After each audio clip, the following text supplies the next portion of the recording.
Bismillahirrahmanirrahim. Assalamualaikum warahmatullahi wabarakatuh. Kami dari kelompok 8 ingin mempresentasikan tentang metodologi kreativitas dan pemecahan masalah yang beranggotakan saya sendiri, Naufal Gufron, NPM 0022, Rohmat Sigit, NPM 0027, Ade Adam, NPM 0037, Siwi Lutfi, NPM 0060, dan Zakia Silha, NPM 0061. Yang pertama yaitu evolusi proses pemecahan masalah. Model dari Wallace terdiri dari 4 tahap antara lain. Yang pertama, tahap persiapan, yaitu berbagai macam cara yang dipersiapkan sebelum memecahkan suatu permasalahan. Yang kedua, tahap inkubasi, yaitu melakukan berbagai macam aktivitas atau kegiatan yang dapat mendorong munculnya suatu ide. Yang ketiga, tahap inspirasi, yaitu menjalankan solusi atau ide yang sebelumnya didapatkan dari tahap inkubasi. Yang keempat yaitu tahap verifikasi, yaitu memeriksa atau menguji kembali jawaban yang telah dikerjakan apakah sudah benar atau salah. Kemudian dari DW yaitu membatasi problem, mengidentifikasi alternatif, dan yang ketiga menyeleksi alternatif terbaik. Kemudian dari Simon ada 3, yaitu yang pertama intelijensi, yaitu suatu problem itu diakui dan informasi dikumpulkan untuk membatasi problem itu. Yang kedua merancang, penyelesaian dikembangkan. Yang ketiga, pada tahap memilih, alternatif penyelesaian dipilih dan dilaksanakan. Terus yang selanjutnya dari Osborne, ada 3 fase. Yang pertama yaitu penemuan, yaitu meliputi pendefinisian masalah, pengumpulan dan analisis data yang relevan. Yang kedua, fase penemuan ide. Fase ini meliputi pengumpulan ide secara tentatif, kemudian mengembangkan ide-ide tersebut dengan memodifikasi dan mengkombinasi serta menambah atau mencari informasi lain jika perlu. Penemuan ide-ide dapat diperoleh dengan mengikuti 2 prinsip, yaitu yang pertama menggunakan kemampuan untuk meninjau masalah dari perkiraan yang berlainan. Yang kedua, kuantitas akan menghasilkan kualitas. Kemudian fase penemuan pemecahan. Fase tersebut meliputi pengujian pemecahan secara tentatif melalui pengujian dan penerapan jalan pemecahan yang telah ditetapkan oleh personil yang terlibat dalam usaha pemecahan masalah. Fase ini juga melibatkan suatu judgement, dalam kurung pembuatan perkiraan, analisis dan kritik. Setiap ide-ide pemecahan diuji dan dikritik serta dipertimbangkan kemungkinan efektivitasnya terhadap masalah yang dihadapi. Kemudian yang dikembangkan oleh Pernes ada 6, yaitu penemuan kekacauan, penemuan fakta, penemuan problem, penemuan ide, penemuan penyelesaian, dan penemuan penerimaan. Kemudian proses pemecahan masalah kreatif Osborne Banks. Penemuan kekacauan melibatkan kesadaran terhadap tantangan dan kesempatan. Penemuan fakta, pengumpulan informasi untuk memahami kekacauan. Penemuan problem, pengembangan dan penyaringan pernyataan problem yang akan mengalamatkan kekacauan. Penemuan ide, membangkitkan sebanyak mungkin ide penyelesaian dan potensi. Penemuan penyelesaian potensi dievaluasi, dipertimbangkan dan dipilih. Penemuan penerimaan, difokuskan pada pengatasan halangan-halangan untuk dilaksanakan. Yang selanjutnya yaitu penemuan kekacauan, memahami sebuah kesadaran adanya tantangan, perhatian dan kesempatan di dalam sistem itu dan menyeleksi sasaran yang penting. Hasil dari pengamatan terhadap kejadian yang tidak diharapkan atau tanda problem potensial. Tahap penemuan kekacauan terdiri atas pemilihan model konseptual. Model ini bagaikan sebuah basis dan membuat prediksi hasil darinya. Kemudian membandingkan prediksi itu dengan realitas. Setelah melalui 2 tahap itu, perbedaan diidentifikasikan dan 1 atau lebih perbedaan itu diseleksi untuk pemecahan masalah. Menurut pendapat Pons, problem penemuan kekacauan oleh karenanya meredukasikan pemahaman model itu yang digunakan para manajer untuk membatasi perbedaan. Kemudian akan dilanjutkan oleh Bapak Rohmat. Yang selanjutnya yaitu adalah model teoritis pengakuan kekacauan. Proses itu terdiri dari 3 tahapan umum. Yang pertama persiapan atau persembunyian. yaitu merujuk pada situasi yang kondisi pada lingkungannya sedang berubah dan sedang membangun pengakuan. Contohnya, seorang pegawai dapat menjadi lebih frustasi dengan kerjanya, tetapi pengawas tidak menyadari masalah itu.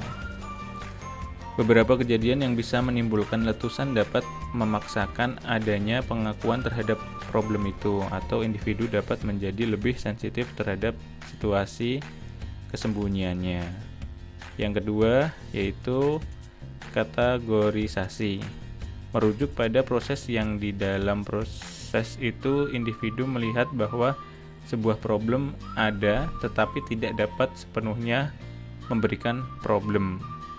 Yang ketiga yaitu diagnosis, yaitu penelitian untuk informasi tambahan guna mencapai ketentuan yang lebih besar tentang pemberian problem. Saran untuk identifikasi kekacauan Smith, yaitu ada 4. Yang pertama, proses kognitif.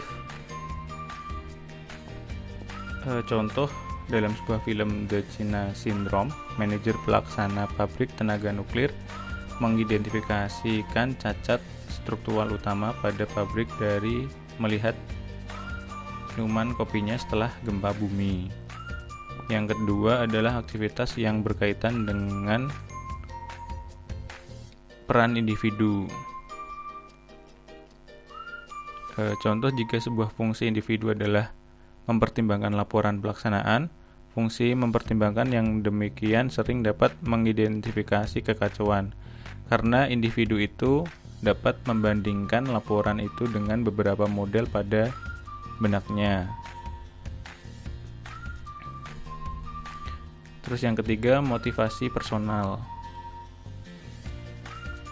Contohnya, kebutuhan untuk mempertahankan pekerjaan seseorang, upah moneter, pengakuan, dan seterusnya dapat memotivasi faktor-faktor untuk mencari dan memperbaiki kekacauan. Yang terakhir, sifat dan manifestasi problem itu sendiri. Terus bagaimana cara organisasi mengembangkan kesempatan untuk menemukan kekacauan? Yaitu dengan menghadiri konferensi internasional, mengunjungi para pesaing, membaca jurnal perdagangan.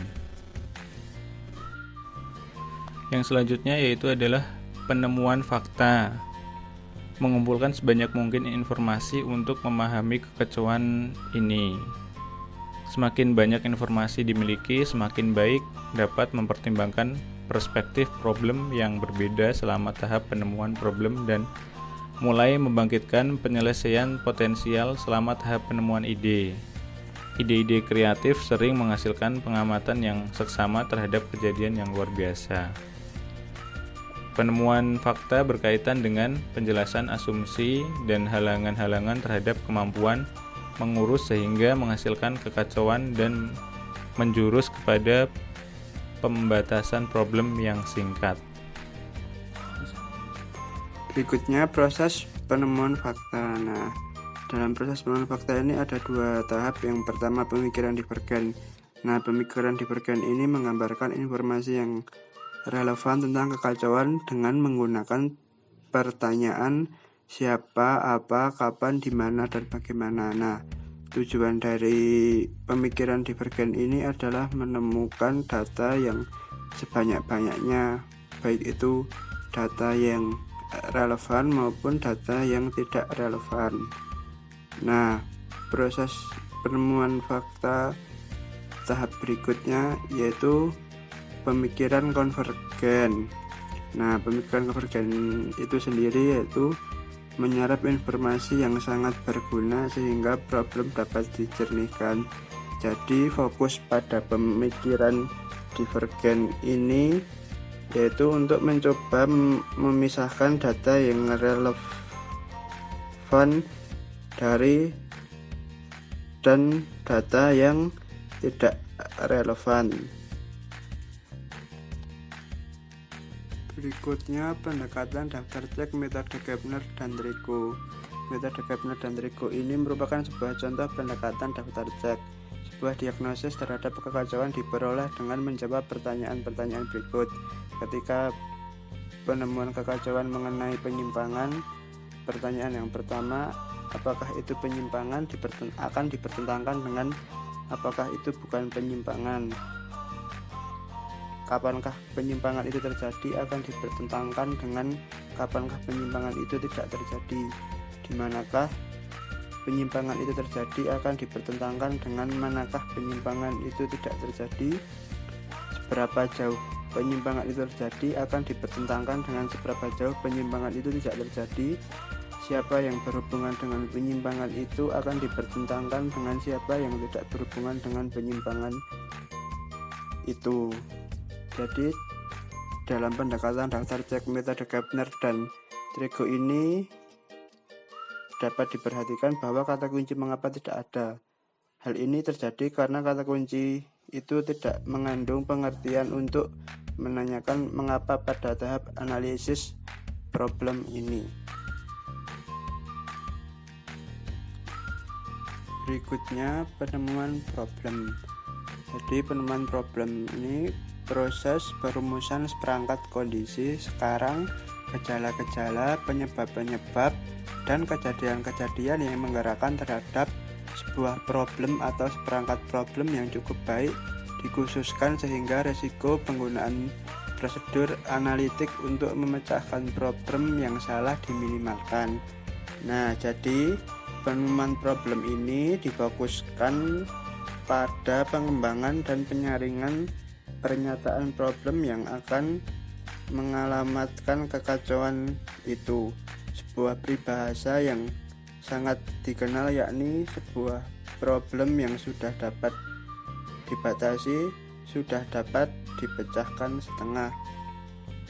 Tetapi kita sering sedikit menaruh perhatian pada hal ini. Nah, untuk slide yang berikutnya akan dijelaskan oleh rekan saya. Kemudian, untuk membantu penemuan masalah dapat digunakan pernyataan pada cara apa. Pernyataan ini digunakan sebagai pembatas problem, sehingga jawaban yang didapat lebih jelas atau lebih fokus. Contoh pernyataan problem antaranya yaitu, pada cara apa saya dapat memperagakan problem ini, pada cara apa saya dapat memecahkan modal ini, pada cara apa perusahaan ini memperbaiki produktivitas, pada cara apa manajer produksi menjadwalkan pekerjaan. Teknik penemuan masalah. Terdapat beberapa teknik untuk membantu penemuan masalah, yaitu pertanyaan dialektik. Pertanyaan dialek dikembangkan dalam konteks perencanaan strategi. Pertanyaan dialek dimulai dengan mengidentifikasikan perencanaan strategi dan data. Selanjutnya, asumsi-asumsi yang mendasari perencanaan diidentifikasi dan ditantang melalui perencanaan saingan, yaitu di mana dua atau lebih perencanaan strategi dipresentasikan, kemudian diperdebatkan dan didiskusikan dengan maksud untuk mengevaluasi perencanaan strategi. Kemudian pendekatan Devil's Advocate. Pendekatan ini memungkinkan untuk memberikan kritikan pada sebuah perencanaan, mendiskusikan kelemahan dari perencanaan dan alasan-alasan diberikan mengapa perencanaan itu tidak boleh dilaksanakan. Ini dilakukan untuk memperdalam dan mengevaluasi sebuah perencanaan. Tahap penemuan ide. Dalam proses creative problem solving digunakan proses divergen dan konvergen. Di tahap penemuan ide, pada fase divergen, ini memungkinkan kita untuk memunculkan sebanyak mungkin ide. Kemudian, di fase konvergen, kita mempersempit ide. Kita mengevaluasi ide-ide dan memilih ide yang mungkin menjadi solusi terbaik. Yang selanjutnya mengenai metode penemuan ide. Terdapat 4 metode yang dapat digunakan untuk menemukan ide. Yang pertama, bertanya dengan kata bagaimana. Karena dengan pertanyaan tersebut cenderung akan mendapatkan jawaban berupa penjelasan sehingga dapat memunculkan ide. Metode yang kedua, mengubah kalimat pernyataan problem. Modifikasi yang sederhana dari sebuah kata tunggal dapat secara dramatis mengubah makna. Dengan mengubah kata kerja juga dapat mengubah perspektif problem, seperti mengubah kata mengurangi menjadi membatasi secara tidak langsung menunjukkan penyelesaian yang mungkin akan berbeda. Yang ketiga ada membalikkan arah problem. Contohnya, problem tentang bagaimana mengurangi biaya karena potongan yang tidak terpakai. Hal ini dapat memberi kesan penggunaan yang baru terhadap potongan-potongan dalam pengepaan. Kebalikan lain dapat mengubah pengurangan biaya menjadi peningkatan penghasilan, sehingga dapat dianjurkan dengan menjual potongan-potongan atau sisa-sisa untuk memproduksi produk baru. Yang keempat, ada menentukan variabel-variabel apa yang harus ada dan halangan-halangan apa yang relevan. Tahap yang kelima dalam proses pemecahan masalah kreatif Osborne-Parnas adalah penemuan penyelesaian. Penyelesaian sementara ditemukan pada fase penemuan ide yang biasanya kasar dan tidak lengkap. Dalam menyeleksi penyelesaian, terdapat beberapa kriteria yang berguna, meliputi waktu, biaya, penerimaan, kepraktisan, hasil, dan seterusnya. Semakin kriteria itu dapat kita kembangkan untuk mengarahkan penilaian kita, semakin baik kita dapat mengevaluasi ide-ide yang ada. Kita kemudian dapat mengevaluasi kriteria itu dan menyeleksi kriteria yang terpenting. Hal ini mengurangi kesempatan untuk membuat keputusan yang salah karena kriteria yang tidak cocok dan juga membantu dalam mengatasi problem. Untuk mengevaluasi alternatif yang lebih kompleks, metode dan model analitik keputusan sering digunakan.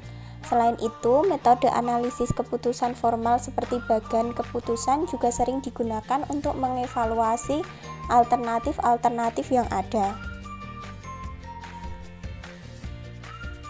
Tahap terakhir adalah penemuan penerimaan. Pada penemuan penerimaan, orang mengembangkan sebuah rencana tindakan untuk melaksanakan penyelesaian itu. Pada tahap ini, usahakan dapat merencanakan pelaksanaan ide-ide dengan mengidentifikasikan sumber-sumber pelaksanaan ide-ide, dengan mengidentifikasikan sumber-sumber khusus kesulitan dalam melaksanakannya, mendemonstrasikan penggunaan penerapan daftar cek, daftar kata kunci, dan penerapan stimulator untuk mengakui dan mengatasi halangan-halangan yang mungkin untuk penerapan, dan mengkhususkan sebuah perencanaan untuk memfasilitasi penerapan dan penerimaan. Sehingga dapat disimpulkan bahwa terdapat 6 tahap dalam proses pemecahan masalah kreatif Osborne-Parnas, yaitu yang pertama ada penemuan kekacauan, lalu penemuan fakta, penemuan problem, penemuan ide, penemuan penyelesaian, penemuan penerimaan. Sekian presentasi dari kelompok kami. Apabila banyak kesalahan, kami mohon maaf.